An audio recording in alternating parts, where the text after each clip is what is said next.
Hello, Hello. and welcome to Snack Club. That was really good. Today, we'd like to show you our shoes, first of all.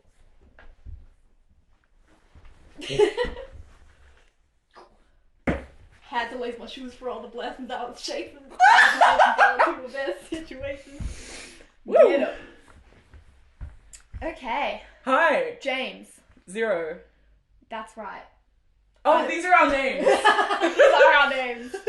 I'm James Monk. And I'm Zero, and you're watching Snack Club. What are we talking about today? Well, I didn't know you were gonna hide them in the titties. you should have known I was gonna hide them in the titties. James Monk. I have a very important Oh question for you god, today. is it the same one as last time? Have you ever seen a chickpea? I have. You have? I have. That's great, because that is our topic on Snack Club today. Really? Yes, we're talking about the chickpea. Oh, great. Are you ready to learn? I'm so ready to learn. Okay, because I did not know this, but I have learned that Australia is the second largest producer of chickpeas in the world. Who's the first largest? Can you guess? They also eat the most chickpeas, if that helps. I don't really know of, like, there's no specific location coming to mind. Like, I want to say America just because I know, like the United States. No. Wait, okay. Spain? No. They have a very vegetarian cuisine. Oh, India. India, yeah. Oh, India produces that does check 75% out, of the world's actually. chickpeas. If any cuisine was going to have chickpeas in it. Yeah, Yeah, Indian food. that does make a lot of sense. Yeah, but there's actually two types of chickpeas, and the most common type of chickpea is probably not the type of chickpea that you're thinking of when I say chickpea. Doesn't even look like the one that I eat? What do you eat? I eat the Tell me. I think I'm eating chickpeas. Normally they come in a can and they're like that big and they look a bit like a very small peach that's like, it looks like a macadamia Yes. almost. Yeah. Yeah, okay, so that is a Kabuli chickpea. Okay. Or in America they call it a garbanzo bean. I never knew that's what It's that the same was! thing, yeah. Oh, okay, cool. What's the other type? And the other type is a desi chickpea, which is like a little small black or green thing. Oh, do you think I would have eaten that and called it something else? Or they're just like you might not have eaten it widely in used? things, like Okay. in like a dal or something else. A Mmm. vegetarian curry. Cool. Yeah. There are different types of chickpeas. There's lots of types of chickpeas, but those are the two main types of chickpea. Oh. Do you know how many types there are? At least 300. What the? What? I mean, they're actually having a bit of a chickpea problem. Well, we could have a chickpea problem in the future. I don't want to have chickpea problems. I know, right? Okay, tell me about We it. love those little guys. Well, the problem is, we domesticated chickpeas. We domesticated them like they were wild wolves? Okay, we tamed What were the they doing chickpeas. before we tamed them? Like running wild? Living their best lives. Taking over the city? Yeah. Getting arrested? I mean, it was a lawless country. Okay. I mean, it was like the old west. So we started cultivating them as an agricultural product. Agricultural. So they became Chick-culture. cultured. Oh. Well. Well, No. yes. We started cultivating them about 10,000 years ago, but then the problem was all of our modern chickpeas that we eat and that we farm kind of came from that same narrow band of chickpeas that we cultivated. This is like the banana problem. Yeah, whereas the wild chickpeas were so much more biodiverse. We're talking about a monoculture. Yeah, well, close too, you know? Because we are really only cultivating, what did you say, desi beans and the Kabuli. Kabuli. Thank you. Ganza. Garbanzo beans! Garbanzo beans! Garbanzo beans! That'd be a good drag name. Yeah. What about gonzo Please welcome to the beans? stage, Garbanzo beans! Woo! That's what this look is serving. It's serving garbanzo beans. Garbanzo beans. I'll garbanzo your beans. Oh! Threat. Yeah. So the Where problem? were we? Chickpea problem. So the chickpea problem. You may have heard of a little thing, a little lady that we're not so fond of at Snark Club called Climate Change. Not a good drag name, Climate Change. Don't do it. It's not a good drag name? It's not. But like, If what someone said, it please is- welcome to the stage Climate Change, I would not know how to feel. Like, I don't... You don't want to wouldn't clap for her? Yeah. But don't you think that, like, you know, a lot of people in the drag community might dress up as men, for instance? We're not endorsing men. I just have to sit with that. Me with my big moustache. Men, you say? I haven't seen any. In my good Christian drag community. Well, there's a difference between men and, like, men. Oh yeah? Yeah, well, I think, like, the man I'm dressed up as right now, I'd be friends with him. Okay.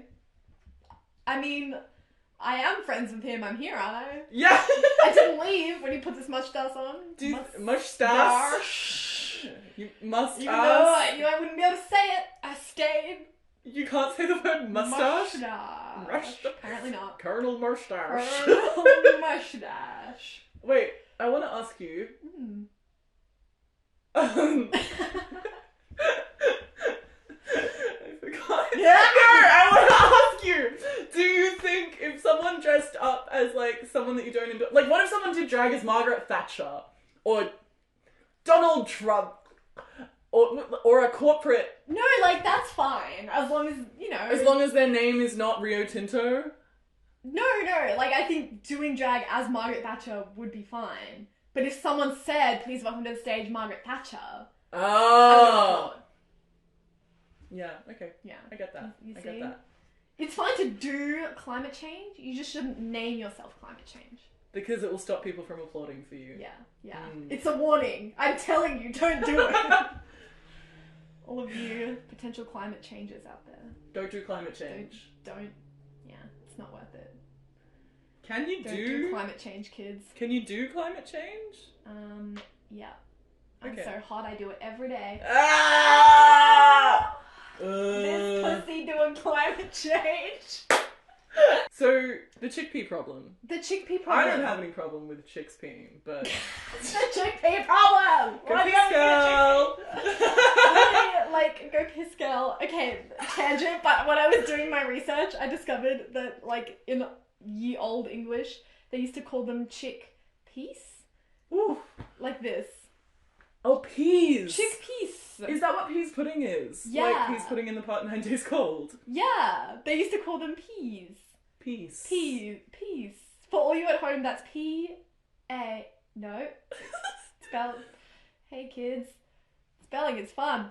You don't have to spell it, we can write it on screen. I don't see, but now I'm editing, I'm like, can't be fucked doing that. Let me just spell it. It's P-E-A-S-E. Peas! Oh, P's and Q's. Oh, God, I felt threatened by that. It's, do you know people say, mind your P's and Q's? Is that like, don't swear? Is that an Australian thing? It's just mind your manners. Mind your P's and Q's. Penis. And quack. Mind your P's and Q's, James. My penis and quack? Yeah. I mean, I'm, it's locked in, okay? It's not going anywhere. Oh, good lord. I'm minding it, mind you. There's nothing more. That was a cliffhanger. They made it sound like I was going to say more things, and then I didn't. That's a good drag name, Cliffhanger. Oh! Cliffhanger! Really? Anyway, I gotta stop saying that's a good drag name to everything and give you the facts. Okay. Serious facts. These are the facts. Okay, if you only have a very limited biodiversity of chickpeas. Yes. What happens when the climate changes? For example, suddenly it's hotter, suddenly it's colder, suddenly there's a drought, suddenly there's a flood. Your chickpeas aren't gonna survive. And then future generations will never see a chickpea.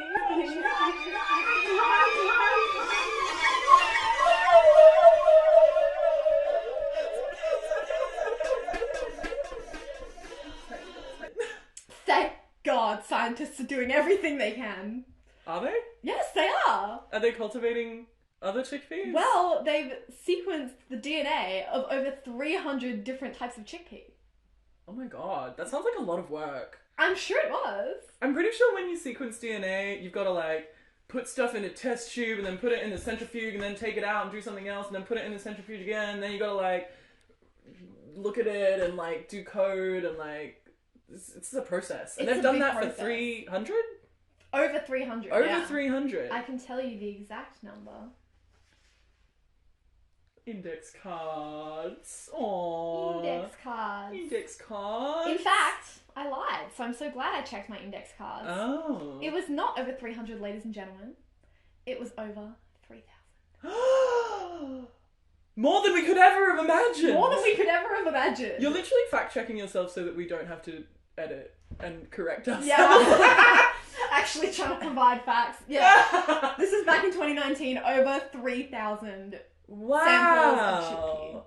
That's incredible. So that might not be totally different species, but just like, you know, they were putting the work in.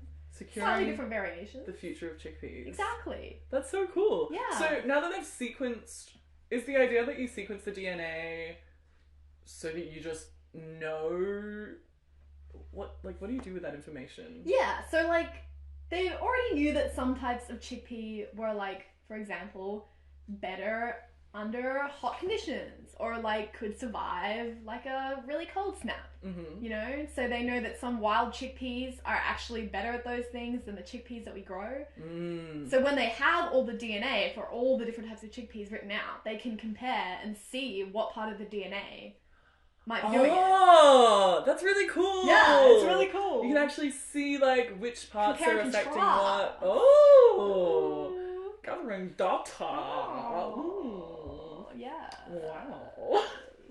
Okay, sweet. Chickpea analysis. Chickpea. Oh, chickpea sample. Oh, yes. You're right. Oh god. Yeah, that's really interesting with what you say about chickpeas and climate change because this is like a widespread problem with agriculture that we just grow one thing and we're like, oh, this is great.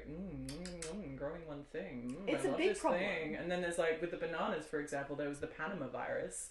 And we lost like a whole variant of bananas because that was the only banana we were growing. I'm pretty sure it was called the Monsieur Grand. It was a Ooh, look at big this knowledge. banana. You know how I got this knowledge? How? From watching Hank Green. Shout out to Hank Green, I love Hank bisexual Green. king. If your plants all have the exact same DNA, once a disease figures how to get past the defenses of one plant, it can get past the defenses of every plant. Yes. It's a dangerous dice to roll. It's a dangerous dice to roll. You just decided the fate of our agriculture, Zero. Woo! Oh my god. The fate is 2, so that sounds pretty good That's to me. how many chickpeas we got. Main types. Love that link back, real smooth, real concise. Yeah, really tied it in. So for years. For years. For years and years and years. For, in fact, at least 10,000 years. Really? We know, based on plant remains, we have been cultivating chickpeas by phenotypic selection. Ooh. Do you know what the word phenotype means? Is it your group of genes? That would be your genotype. Oh. Yeah. That makes a lot of sense. So if your genotype is your genes, then your phenotype is how those genes are expressed. It's basically just a fancy word for physical characteristics. Like they were basically picking what plants were best to breed the next set of plants based on physical characteristics. Isn't kind of everything about you your phenotype? Yes. Yeah. Physically? Yeah. But if you're talking about a specific gene, like the genotype that makes you have blue eyes, the phenotype of that gene is having is blue eyes. the blue of the eyes, you know? The blue of the eyes. Which is not. Scientists gotta have a label. That's not correct. Well, phenotypic selection. Oh, yes. Phenotypic selection, right, is that old thing where you grow a bunch of plants, you're like, oh, that one's got the biggest chickpeas. Great, I'll take that one. I got the biggest chickpeas right here. Anyway, it's funny you say that.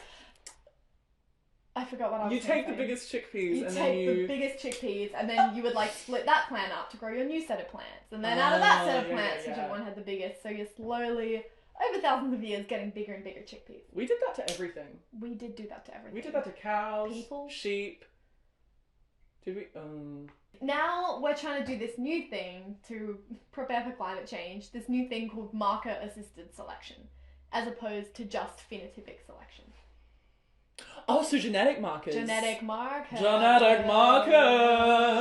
do specific things. Yeah. So basically, we can tell at looking at the genomes of these 3,000 chickpeas. Some of them have genomes that might be better for heat or better for cold. Oh! So then we can use those markers to breed new combinations of chickpeas that are delicious, nutritious, and will survive. Survive! I'm a survivor. I'm gonna make it. Yeah, that's cool. Genetic modification, like, has always been so essentially part of what we do. But such a scary term. It's a scary term, and people are like, what are you doing to my beans? My garbanzo beans. Is this the reason we can grow wheat in Australia? Because they genetically engineered durum wheat, which is a bit more, drought resistant and whatnot. But on the scary side, corporations and such, there's a thing called Roundup Ready crops. So you can get crops that are immune to the pesticide, or is it a herbicide? Roundup. So it's a very, industrial, big, scary weed killer. Yeah. And you can just spray it on all your crops. And your crops will not die because you've got Roundup Ready crops, which they've, trademarked. So they've trademarked, the DNA. It's a bit scary that someone could own a plant. Especially if that plant could be the only food source that survives. Ah, yeah. Yeah. I don't want chickpeas to be trademarked. No, yeah. It's weird, actually. Have you ever seen a chickpea TM Amazon Corporation? No! Until next time. Mind your P's and Q's. But eat your peas. And chicks.